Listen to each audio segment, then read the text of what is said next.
এটা পার্টির জায়গা না, এটা দলের জায়গা না, এটা চিকিৎসার জায়গা, এটা ডিসকাশনের জায়গা, এখানে সমস্যা সমাধানের জায়গা।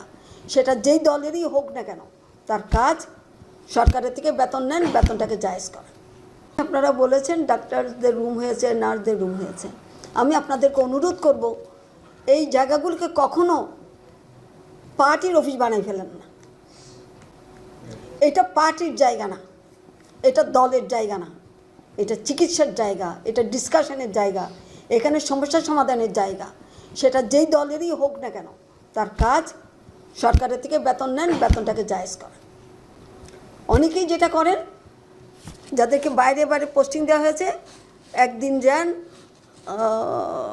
ডিজিটালে একটা উপস্থিতি দেন, দিয়া 2 ঘন্টা বাদে চলে আসেন। এগুলি সব খবর নিচ্ছি, যাওয়ার আগে এগুলির ব্যবস্থা করে যাব, এটা কিন্তু বলে যাচ্ছি।